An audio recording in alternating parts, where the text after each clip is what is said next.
It's not often you meet people who enjoy their work, even more so if they've enjoyed it for the entirety of their career. But Justine Economy, our guest for this episode, is one of those people, and her tax career has spanned over 30 years. But has having an enjoyable career negatively impacted her at all?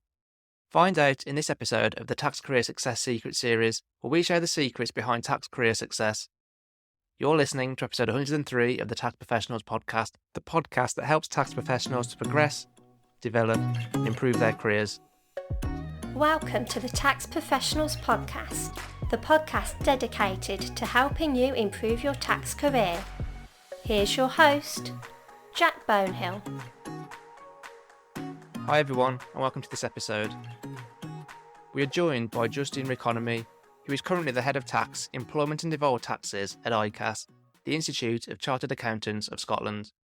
She's from Yorkshire and proud, but interestingly, she lived in Spain when growing up. Her dad sent her to Germany when she was 15 to improve her German language skills, and she's married to an Italian, so on top of having a successful tax career, she speaks 4 languages, which I find pretty cool. Justine has had a variety of tax jobs over the years. She's worked for HMRC, she's worked for law firms, she's worked for Big Four. She's successfully ran her own business too. And the plan for this episode was to focus on those and how she's had success despite the variety. However, throughout the conversation with Justine, I noticed 2 things. The first thing I noticed is that she constantly talks about how great and how much she enjoyed her roles over the years. She looks back on all her roles fondly, which I think surprised me more given she had moved into so many different jobs over the years. The second thing I noticed is that when it came to running her own business, she didn't have the usual problem that most people have, and she ended up having more of an unusual problem. You'll get to hear about both in the episode. We also delve into Justine's career more generally, the common theme of enjoyment across her work, the unintended consequence of enjoying work as much as Justine, Justine's tips for winning tax work, and her advice to you if you want success in your own career. And Justine has a wise view around the word success. For rough timings of each section of the episode, head on over to the details section of the episode within your podcast player of choice, or by hanging over to the show notes for this episode at thetaxprofessionalspodcast.com/TTPP103. Hi, I'm Maisie from Pro Tax Recruitment, and we are proud to sponsor the Tax Professionals podcast. At Pro Tax, we help tax professionals like you to find new roles that are a great fit to you, to find that perfect candidate to add to your team, and everything else in between. We focus solely on tax recruitment, and this allows us to give you current, informative insights into the tax market, helping you to make well-informed decisions. Head on over to the taxprofessionalspodcast.com/pro-tax to see our latest tax roles and our team, all of whom would be happy to speak to you. Justine has had a lot of different tax roles over the years, and she has enjoyed her career. So moving roles can be good.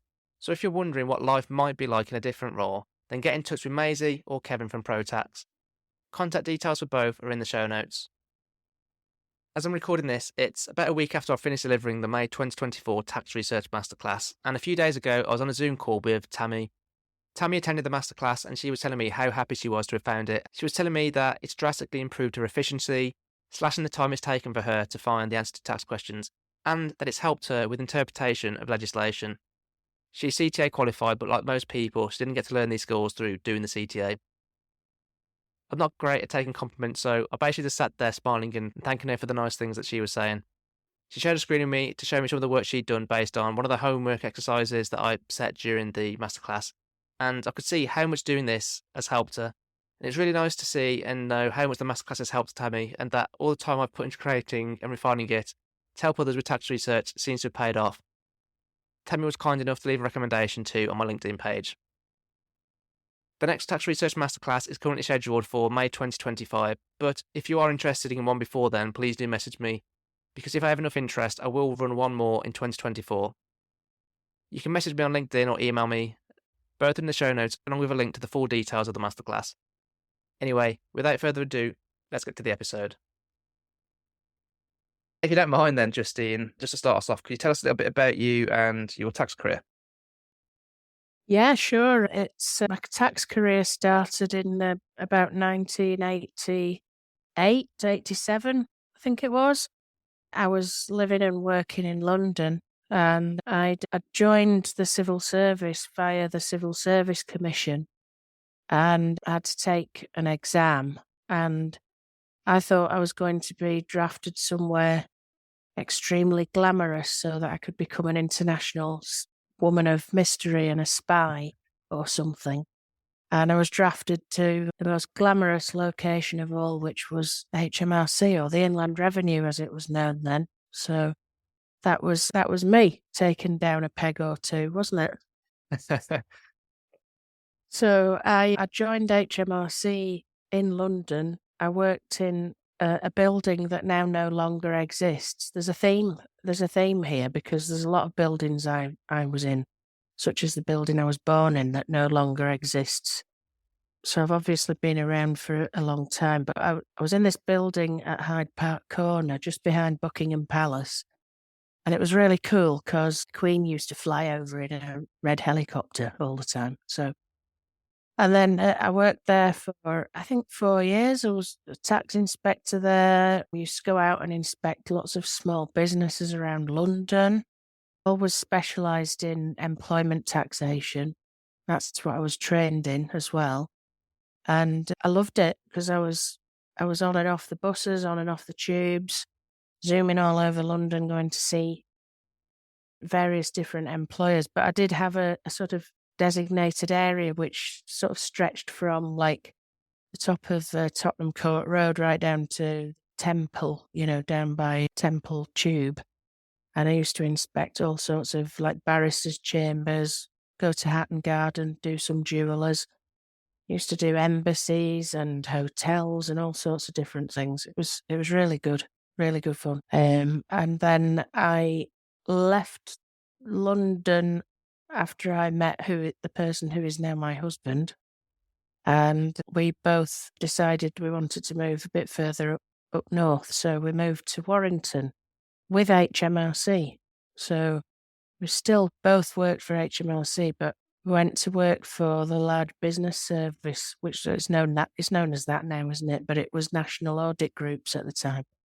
So we just used to inspect the largest 3,000 employers in the UK, sort of big groups of companies, basically. All the sort of household names that you've heard of over the years. And we were universally disliked by the taxpayers and our revenue colleagues alike, actually, because there was only about 70 of us I think there was about, I can't remember now, I think there was about 10 offices throughout the UK containing people like me who carried out inspections on large groups, and we all had company cars. And nobody in HMRC, apart from the sort of Jim Harrow equivalents of latter days, had a car provided by their employer. So we were all zooming around in these cars. It was great. Yeah, loved it. It's good fun. Did you get a fancy car? At one point, I had a Vauxhall. What was it called? It was nice. It was really nice. Red car. And yeah, it was the latest thing on the market at that time for a sort of, it wasn't a top of the range car. I wasn't driving around in a Ferrari or anything. I was a civil servant, but it was a really cool car for the time, and it was pretty nice driving around in that. But we all got a brand new car about once every sort of 9 months, something. So it was really good. That's ridiculous. That's insane. Yeah. You never hear of that nowadays. Can't No, even get a lease for that amount of time. No, it was really great. Yeah, didn't mind it at all. And because we were good customers of the dealerships, we used to get invited to all these like VIP opening nights where the cars used to burst through a paper wall and things like that. It's very exciting. Yeah. So that was your HMRC days then. I mean, is there anything else that happened during your HMRC days? Oh, I mean, honestly, I could write a book about the anecdotes that I've got. When I was at the local inspectors' offices in London, one of probably the worst inspections that I ever did was I went to visit a chemist, and they were just off of Gray's Inn Road in London, and it was an awful place. It was. And they didn't have anywhere for me to carry out the inspection. So I went downstairs because I wasn't put off easily. I never used to say, "Oh, we don't have anywhere for you to sit." oh, never mind, it doesn't matter, I'll do it standing up, because I wasn't going to be put off easily. So they sent me downstairs to this horrible cellar that was the dampest place on earth, and probably more out of punishment than anything else, hoping that I'd get some sort of spores in my lungs while I was breathing the air down there or something. And I had to carry out the inspection on an ironing board and open all the, the it was all Kalamazoo books and stuff like that then. So it was absolutely hilarious, because there I was, standing there, doing this inspection, standing up for 3 hours using an ironing board. Yeah. So that was incredible. And at the other end of the scale, I remember inspecting this embassy at one point, and they were offering me, because they were all sort of Arabic in nature, these people. I won't say which country it was, but it was sort of de rigueur for Arabic people to offer their guests gifts when they came to visit. So I got offered a golden goblet. I got offered a big hold all with about 6 bottles of the most expensive Chivas Regal whiskey that money can buy, and various other presents. And of course, when you're a tax inspector, you can't accept any gifts at all. You have to turn them down. Yeah. Because the alternative is to declare them, and then you have to go through about 5,000 hoops of terrible admin and bureaucracy. So yeah, I had to turn it all down, and they were very put out, these people. But the inspection was carried out in the lap of luxury in this amazing suite of offices. Don't think I've ever been in such luxurious offices, even before I came back from Spain. It was amazing. Yeah. Yeah. Interesting. Do you not think it was worth going through all the layers of filling out forms then for a golden goblet or whatever it was? No way. No, I'm not bothered about stuff like that. So, and I don't drink whiskey. Worked out okay then in the end. Because was it after that then when you went to, was it EY?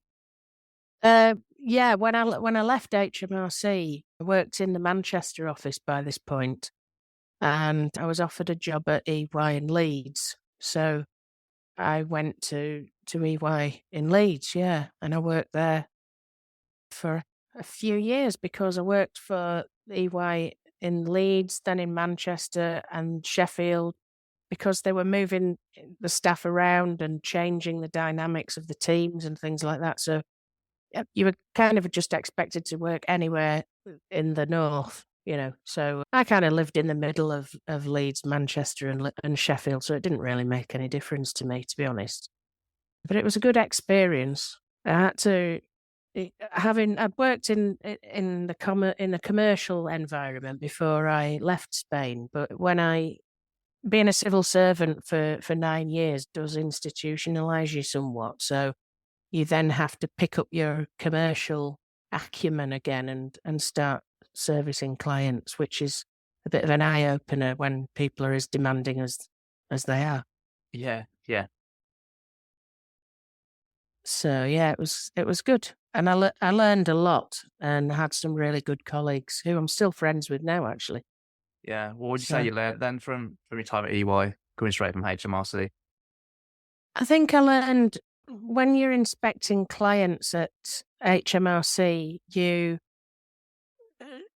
are actually sort of on an attacking position all the time. So you don't necessarily need to justify yourself, because, as long as you're barking up the right tree and the law is on your side, you don't really need to do any justifying. But when you're defending a client, it's a completely different ball game altogether, and you have to find reasons why that client shouldn't be paying that tax bill. So it's a much more difficult job, and it tests your technical knowledge and your brain and the way that you think. You have to think in a different way.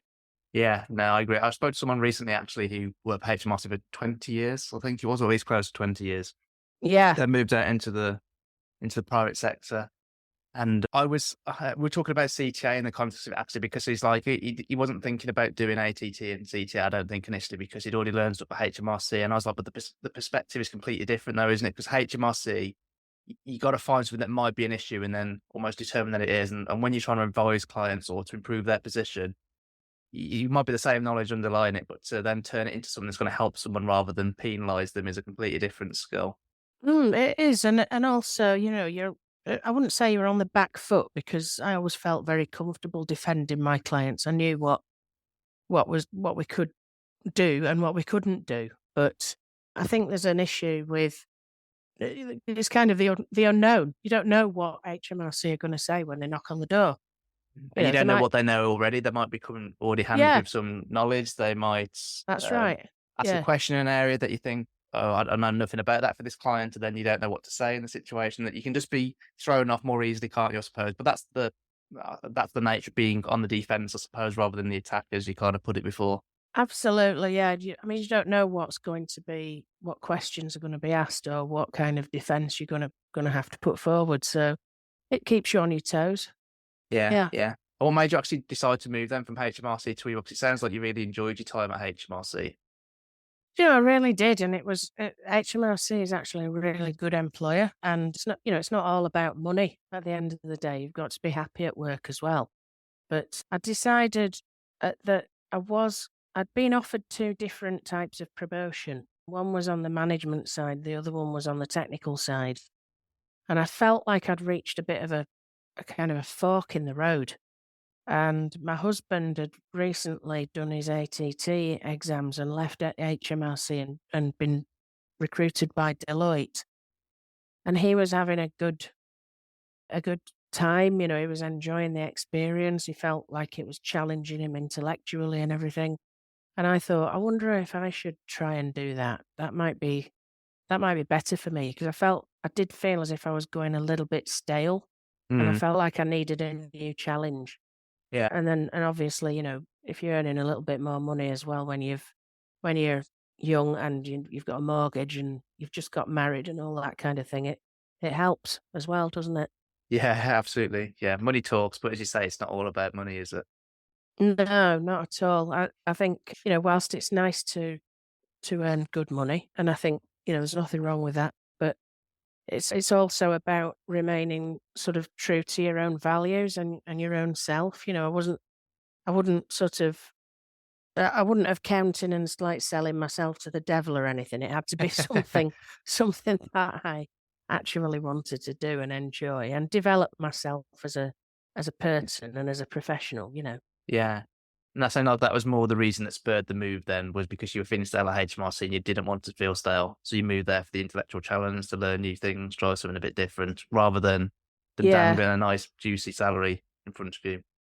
Yeah, exactly. I mean, it was nice. The idea of earning more money is always appealing, isn't it? But I think, it's because it does improve your lifestyle and stuff. But for me, it was more about sort of becoming more professional. And, HMRC was going through, it was still the Inland Revenue. It wasn't HMRC yet at this point, but it was going through quite a period of flux. And they just sort of, the social security side of things was being absorbed to a certain extent into what would then become HMRC. And then obviously the VAT side of it came in, and, it was like a huge, huge kind of change to the whole structure of the business. And I wasn't entirely sure I wanted to go along with that. Mhm. So, yeah, that was it. So I know you spent some time at EY, then I think you spent time at a few other accountancy firms, maybe one law firm as well. And then did you decide to set up by yourself for a bit? Yeah, I did. We'd moved. We were in the northwest of England, and we moved up to Scotland because of my husband's job. And so that's one of the reasons why I'd worked in a couple of different firms in short succession, actually, because we decided as a couple that moving to Scotland was what we wanted to do. So we had to leave our jobs behind. And at that point, I was working for BDO, it wasn't a national partnership at that time. It was a series of franchises. So, it wasn't really necessarily possible to move within BDO because, they didn't do transfers. It was like each little partnership was owned by a different group of partners. So I went to another firm up in Scotland and realised that, well, I wasn't very well anyway, and I needed an operation. So I sort of decided that I wasn't happy there and left. And by that time, BDO had become a national partnership, and I joined that partnership up in Scotland and stayed there for probably 5 or 6 years or something. But yeah, I did. I've worked for BDO twice. I've worked for EY twice. I've sort of worked in different. I seem to want to work everywhere twice. It's a bit odd, really. But at least they'll have me back. So there's nothing wrong with that. Yeah. But I think after a while, one of the things that I really wanted to do was I was really getting into the HR side of things as well as the tax side, because I'm still an employment tax practitioner at this point, you see, as well. So I wanted to, I was sort of beginning to realise that there was more money to be made from being a dual practitioner of sort of HR, employment law, employment tax. If you know about all of those things, you can intertwine them all, and and that involves sort of reward, and there's all sorts of different strings to it, isn't there? So I just decided that I wanted to get qualified as an HR professional as well, and then that I set up my own business to start off with because I wanted to sort of do a joint offering, and it was great. I really enjoyed it. I absolutely loved it. The only problem was I never stopped working. Ah. Okay. So my husband, I had some really good clients. I had lots of little smaller clients, and then I had a couple of really big clients, and sort of everything in between. And I was doing a bit of payroll. I was doing a bit of all sorts, and it was really, really great. I loved the freedom of it, the freedom in inverted commas of being self-employed. But you've got the freedom to make your own choices as a business person. But you don't have the freedom in any other aspect of your life, because if you're not doing, your VAT return at the weekend, you're doing some sort of IT admin thing or something. Yeah. And then your husband starts saying to you, "Are we actually going out this weekend, or are you just going to work?" And you're like, "Oh no." So yeah, I really did enjoy it. But we moved back down after 15 years of being in Scotland. We moved back to Yorkshire because my dad had got Alzheimer's, and I felt that, well, we felt as a couple that it was probably easier to live near my dad and work from anywhere than it was just to keep travelling up and down from Scotland to Yorkshire all the time. Yeah, yeah. So I carried on doing my business for a bit, probably for a couple of years. But at the same time as that, I got approached by, I was doing quite a lot of work with ICAS at that time, not as an employee, but I was just used to write blogs for them and respond to condocs and all sorts of different stuff like that. So I was sort of moving into policy a little bit more, unwittingly, really. But I was enjoying it. And then I got offered a job at the OTS, Office of Tax Simplification, by John Whiting, because they were doing the income tax and NI alignment project, which actually turned into 2 projects under 2 different chancellors. And I was asked to work on both of those consecutively. So I was kind of working in my business, finishing off a master's degree and doing the OTS work at the same time.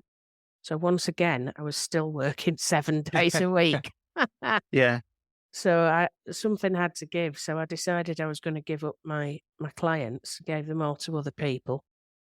And then I was offered a job part-time, which is what I wanted, by Mazar.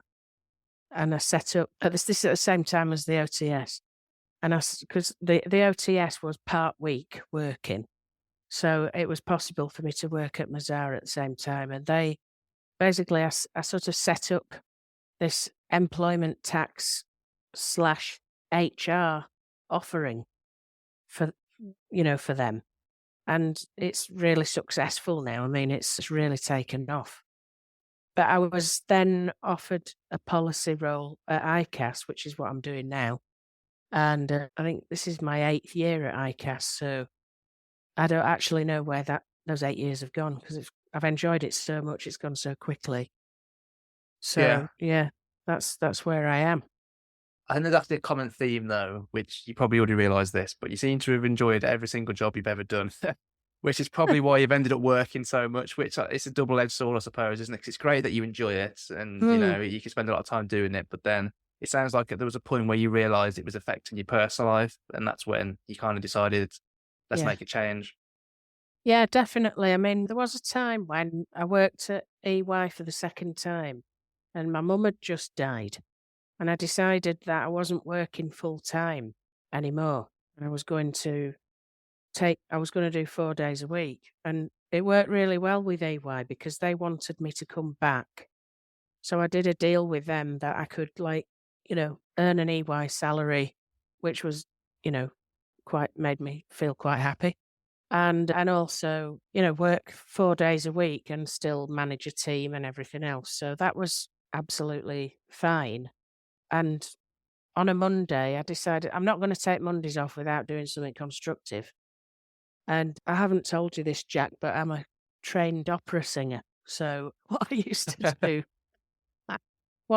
to do on a Monday was go through to what is now called the Royal Scottish Conservatoire, but it was the Royal Academy of Music and Drama at that point, Royal Scottish Academy. And I used to go for operatic technique lessons on a Monday and then have another opera lesson on an afternoon on a Monday with another teacher in Edinburgh. So I felt like I was actually doing something useful and mindful with my day off. And I used to go running as well in the days when I was a runner.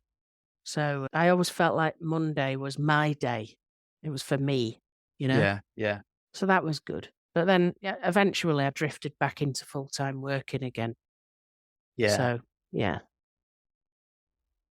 To see our latest tax rolls at ProTax, along with our friendly team who's more than happy to speak to you, head on over to the taxprofessionalspodcast.com/pro-tax. I'm just thinking the business side of thing. I'm just a bit interested in that thing because you did it for about, at least from your LinkedIn profile, you did it for about 3.5 years, I think, something around that time period. What And it was sounds, that? My own business? yeah, your own business. Or was it longer than Yeah, that? I think it was a bit longer than that because I didn't wind it up. I think I wound it up after about 5 years. Oh, okay. But I was sort of shaving bits off of it, to sort of get rid of clients. Not get rid of them, but, Hand them over. hand my clients over to other people because, it just wasn't possible for me to carry on doing so much work. So it was like a gradual sort of downward slope to me, closing the business and doing the final set of accounts, and that was it, Yeah. And it sounds like the main reason you decided to do that, it wasn't because you were struggling to find clients and struggling to make money. You were Oh, you were no. struggling to have a life, by the sounds of it, as well as Yeah, I work. was. Yeah, because I started the business when I was in Scotland, carried it on when I was down south. But I was finding that I'd got a couple of clients in particular. You do find this with all client bases, don't you? That you have quite a few really good clients, and quite a few sort of middle of the road type clients. A few clients that take up all your time, but they're actually not the best clients in the world. But I had one particular client who I would classify as a very good client. And I helped her set up a nursing care business, like for care in your own home. And it was a really great learning opportunity for me. And it was absolutely fantastic to work with her because she was such a great person. But she started this business on her own. She's a nurse in Fife. And we grew that business from her and another nurse to over 200 staff in a very, very short period of time. And, the HR work that went with that, and there was a bit of tax work as well, to be fair, was absolutely growing arms and legs, to the extent that I knew I wasn't servicing any of my other clients properly. So Yeah, I yeah. just thought, I've got to keep this under control. And I didn't really want to expand the business to the extent that I wanted to take anybody else on. It was really just supposed to be just my business for me to do my thing with clients, to generate enough money to live on, but not like to be turn into a multinational employment tax and HR advisory service. Yeah, That yeah. wasn't what I wanted. I just wanted to do my own thing when it suited me and be happy with that.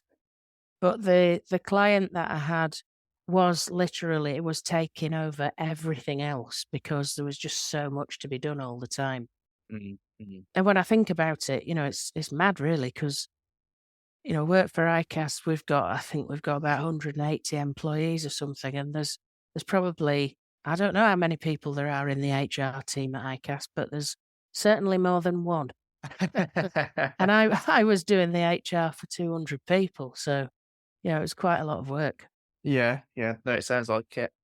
Why or how do you think then you made that so successful though with getting so many clients and getting so much work then? Because that's obviously the thing that most people will struggle with, right? If they decide to set up their own business or go self-employed, whatever you want to call it, it's Mhm. getting the work in, and that's what cripples a lot of people and sends them back to an employer. Yeah, I mean, it's really not easy. And I think well, first of all, I was really lucky because I went to West Lothian Chamber of Commerce. I became a member of all the local different chambers of commerce around where I lived. So further forth and Edinburgh and West Lothian. And there was a lady called Linda Scott, she was the chief executive of the chamber, and she was also mentoring people. So I asked her if she would mentor me. And I really got a lot of knowledge from Linda. She was fantastic, and she passed a lot of her thoughts and her sort of strategic outlook onto me, which I've benefited from ever since, to be honest. And it was all about, constantly sort of bearing in mind what is your focus for the year, not for today. Think strategically, totally, look at your cash flow and your business plan sort of almost daily and work out whether you need to tweak it or whatever. So it got you away from the minutiae and got you to think with a more strategic head on, which I thought was really great because it's very difficult when you're working on your own not to get bogged down. And the other thing that I learned by myself really was that, don't, to give you a food analogy, because, I am, after all, married to an Italian and we think about food all the time, is don't try and sell pizza when what you should be selling is sausage rolls. Because you have to work out what your clients want and then, convince them that they need to buy it from you. Mm, So it's not easy, but you've got to put yourself out there, You can't feel like an imposter on these situations. You have to just push yourself out and get out, network, meet people, talk, find out who's doing what for whom and ask, find out if you can get in on it or offer a different something to add on to it. Or, you really have to think outside the box. But you've got to work out what you're offering. And if it's not working, do something else and do it quickly. And, that what failed before might work next time. And then you might be able to go back to selling pizza as well as sausage rolls, if you mm. see what I mean. Is that why you then did a lot with HR rather than employment tax? 'Cause it sounds like you pretty much only did HR for that big client, the nursing one. I did HR for that one because that's what they wanted. They were recommended to me by a friend of mine who works in a firm of accountants, and she'd worked with me in tax. But I would say I probably did about 50-50 Mm, tax and HR. So, there was lots of people. I did a bit personal tax. I did payroll, employment tax stuff, termination payments, settlement agreements, all that kind of stuff. But then I also did a lot of HR work, I used to do sort of disciplinaries. People used to bring me in to do sort of particular project work, like they were thinking about, should we do a redundancy round or something like that? So I'd go in and talk to them about, did they really need to do a redundancy round, or could they do something else instead, Mm. and then work it through with them. And then we'd go, and if redundancy was the way to go, you'd take them through that and make sure everything was legal. So there was a lot of HR project work. I used to do a lot of employment taxes, health checks on businesses. It was all sorts of right old mixed bag. It was really interesting. Mm. Yeah. Because obviously then you say getting yourself out there. I'm guessing the reason you're doing that is that because that's where you're going to get your work from. But then when you're actually out there, what are you saying to people? How are you like not coming across like just super salesy, I suppose, so that people actually do want to Yeah, but I work with don't. you? I've never, to be honest, I have never been a salesperson, and I don't want to be one. So it's all about building a relationship, demonstrating to people that they can trust you, showing them what credentials you've got. And if you're newly in business on your own, then it would be about, what credentials did you build up when you were working in practice? What sort of trusting relationship did you build up? Did your clients pay your fees? That kind of thing.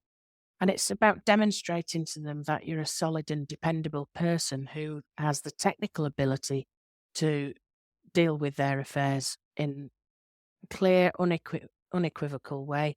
And you're going to charge them what you said you were going to charge, Yeah, yeah.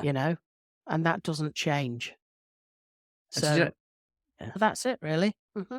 I was going to say as well, because the other thing you said was about that strategic thinking stuff when you got mentored by that person. So is what you're saying there, like in terms of the strategic thinking, is rather than just thinking about what's the next action I need to do, is like thinking bigger picture, like where do I actually want to go? And then keep reminding yourself that. So then you actually spend time doing that rather than just doing, I suppose being on the hamster wheel and running around. That's right. You've got to devote, if you're in business on your own, you really do need to devote at least one day a week to marketing, planning, all of that sort of stuff that you think, oh, I can't do that. I need to do client work. I've got to earn money. I've got to earn fees. But the fees aren't going to come if you don't plan ahead. So the work that you're doing now is what you're doing now. But what you're going to be doing in 2 months' time, you've got to constantly be planning for that and looking for the next piece of work along the line. And the better you are at it, the job that you do with the clients and the relationships that you've got, they'll recommend you to other people. So you used to get people ringing me saying, oh, I've just been dealing with Fred Bloggs, on a deal, and he mentioned your name. Can we have a chat? And stuff like that.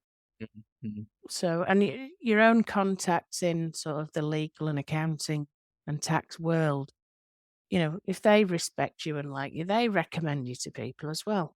Because there's jobs that, the likes of PwC don't particularly want to take on because they'll never make any kind of money on it because it's a bit small scale for them. So they might pass some things on to you, or there might be a lawyer down the road that you worked with, 6 months before, and he's got a client who needs something like what you're offering. So he recommends you to the client. So it's word of mouth, and it's just being solid and dependable and talking to people, not in a salesy way. Just talk to them about their problem. What is your problem, and what can I do to fix it? And this is what's going to cost. Yeah, no, that makes sense. Most of the work I've won, to be fair, over my career so far as well, has come from doing a good job for a client, then wanting to then obviously have more work done by us, and also passing on just as you described that. I mean, from your perspective, what do you think it is about like your approach or maybe the principles that you have with work that made people want to work with you and made people want to refer you? I think people know me as it's very difficult to know what other people think of you, isn't it? But Yeah. I think I would like to think anyway that people see me as ridiculously honest, sometimes too honest for my own good. Yeah. So I can't be dishonest. I am very, very, very straightforward. What you see is what you get. And, if I can do something, I'll tell you I can do it. And if I can't do it, I'll tell you I can't do it. I don't have the expertise. I'm not going to do an R&D scheme for you because I'm not an R&D expert, But if you've got some sort of employment tax problem, or you've got an HR issue or something like that, or you've got, an employee threatening to take you to a tribunal, I can talk to you about that. But you've got, people know that I'm honest and they know that I keep my promises. And it's so important. It's like anything, isn't it? If you hire a builder to put an extension on your house and he says, I'll have it done in 2 weeks, and 6 months later, you're still waiting for them to turn up, but you paid a deposit, you're not going to be very happy. And it's exactly the same with any kind of work. You have to do what you're going to say you're going to do and do it when you say you're going to do it. Yeah. It's interesting to say about the being like really honest, because I'm pretty much the same, to be fair. Although I suppose I've learned to be honest in a way that doesn't necessarily offend people, which I think was probably a mistake I made earlier in my career. So I've kind of softened the blow to some extent. I don't know whether you had that problem too, but like, what are the kind of principles then do you think you had? Because like when we first spoke, I think I said this to you. I said, I feel like you're Yorkshire and proud. And then you lifted up the mug that you had that literally said like proud Yorkshire lass or something like on it. Think there's anything else that's kind of like weaved into your work life in terms of your personality and your beliefs and that's impacted, I suppose, your approach, your success and all those similar things? Well, yeah, I mean, I think, yeah, definitely. I don't believe in judging people on where they come from or what kind of accent they've got. I judge them on their ability and their ability to carry out, do what they say they're going to do and etc.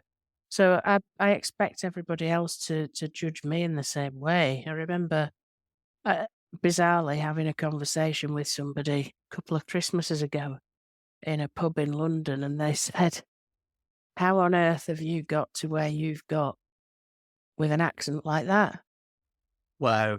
And I said, well, there's a lot more to me than a Yorkshire accent. And that's really all you need to know. Yeah. Bad, isn't it, that people say that, though? But I went through a just stage thought- of feeling really conscious with my own accents because Yeah. Black Country, it's not Birmingham, it's outside of Birmingham, but it's Yeah. similar twang and stuff. And I felt like I was trying to lose it in a way. And now I just look back and that was so stupid though, because it's part of me. part and I of think who it you helps are. some people will connect to me because of that. And I'm not trying to be someone that I'm not ever, I suppose, as a consequence of it. Yeah, that's it. I think it's important. And I think actually, there's something really to be celebrated in Britain about the fact that we do have so many accents. I live in the Pennines and, I come from, which is near Wakefield, and I live near Halifax. And it's a completely different type of Yorkshire accent in Halifax. And they actually call the word mum, as in M-U-M, it's my mum's birthday or whatever. They call your mum your mom. Yeah, as I in- call mom. Yeah, with an O. And that's like really weird to me that somebody in Yorkshire could say that, But there's so many different types of accents in Britain, and I think they've got to be celebrated. It's part of our heritage and history. And I think it adds to who you are, not takes something away. But I think, my motto is always, to be kind, to be respectful. Don't get ideas above your station because that's fatal. And just remember who you are and where you've come from, and you're not better than anyone, and nobody else is better than you. And nobody should be getting imposter syndrome. You can either do a job or you can't do it, and if you can do it to the best of your ability and work hard. And you don't get anywhere in this life without hard work. So Yeah. that's really my motto. Yeah, no, it makes sense. I'm completely on board with it all. I know we haven't specifically spoken about challenges or anything that you found particularly difficult, but it actually sounds to me from what we've talked about so far that probably the biggest challenge you've had in your career actually is maintaining the balance in your life and not getting too engrossed in work at the expense of other areas. Yeah, better not let my husband hear you say that, because I think he'd agree with you Yeah. completely. But yeah, that has been my problem. But I don't. I'm generally, I'm quite happy. I'm a happy person. I'm happy with myself. I know I'm not a bad person, so it doesn't matter what anybody says to me because I know, and I think that's fine. I'm okay with that. So I think as long as if you can be happy with yourself, then what you achieve in life is completely subjective, isn't it? It's not, one person's idea of success is not another's. You know, Yeah. somebody might want to be, Elon Musk, and somebody else might want to be the Dalai Lama. I mean, it's not, it's completely subjective. And the main thing, if I was to ever give anybody any advice at all in life, it would be, before you do anything, make sure you're happy first. I do quite a lot of. I've actually just this afternoon I've had a conversation with the headmaster of Wakefield Girls, which is where I went when I was little, and I go there to do careers talks and things like that to the girls. And one of the first questions they all ask me, because they've been brought up by ambitious parents with good careers, and and it's all about getting a good career and making money and this, that, and the other. The first question they always ask me is, how much money do you make? And I say, that's A, it's none of your business. B, it's not relevant to this conversation, because actually what you need to do is get a job that not only gives you the standard of living that you want, not that your friends want or that other people are going to admire you or look down on you or whatever, the standard of living you want, and the success in life and the happiness that you want.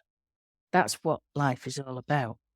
It's not about chasing rainbows or being a celebrity or, all that kind of stuff. It's about being happy in your own skin. That's what's the most important thing. And if work is making you happy, carry on doing it. If it's not, don't. Carry on. Look for something else and go and do that. Yeah, no, it makes sense. Just on a similar line then, well, I suppose where you're at now in your life, what do you think success is to you then, like right now? I'm sure it's changed over the course of your career and your life. Oh, it has, because when you're young and thrusting and dynamic, and you want to conquer the world, and everything else, and you've got lots of ideals. You're kind of a bit more pushy, and you want to prove yourself to every Tom, Dick, and Harry that comes your way, I guess, and that's okay. There's nothing wrong with that. That's part of being young and growing up. And now, I guess, I sort of reached the age and I've reached this sort of stage in my career where I can look back over it, laugh at some of it.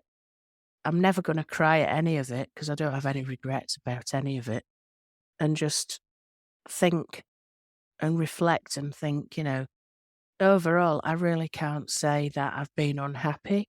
So that must mean that my career has been a success, because I'm doing what I want to do in a way that I want to do it. I'm very happy in my current role. I feel as if I've reached a position where, I've got quite a good relationship with the sort of UK, Welsh, Scottish governments. I get out and about talking to them about tax policy. It's so interesting because, as we all know, Jack, tax rules the world. Mhm. And our the role that I love my role because you basically helping the government to formulate good or better tax policy, and hopefully, raising revenues whilst being fair and proportionate. And that, to me, that gives you, if that doesn't give you a feel good factor, what does? Yeah, yeah. So I know you've kind of, I suppose people can probably infer it from some of the stuff that you've said. But, for people now that are here and they want to improve, progress, or develop their career in some way, to be successful, whatever success means to them in their career, like what would your advice be to them if you could summarize that? Well, I think what I might say to somebody is, if I was being a sort of anti-Justine figure, would be keep looking back, keep reflecting on what you've achieved so far, whatever that may be. If you're at the beginning of your career, reflect on what did it take you to get onto that first step of your career ladder, because that is a success in itself. That's the first step, and you need to keep we all have awful days, we all have bad days, and we all have confidence crises, People, nobody's walking around feeling Mr. and Mrs. Confident all day long, every day of the year.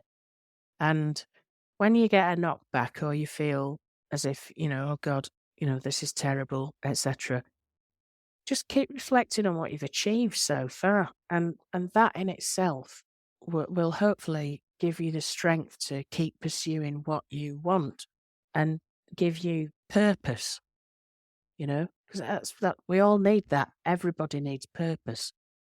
So you can't lose sight of what you've achieved already, whether that was, that you've passed your A levels, or you've just had a baby, or you've just got that job that you've been wanting for ages, or whatever.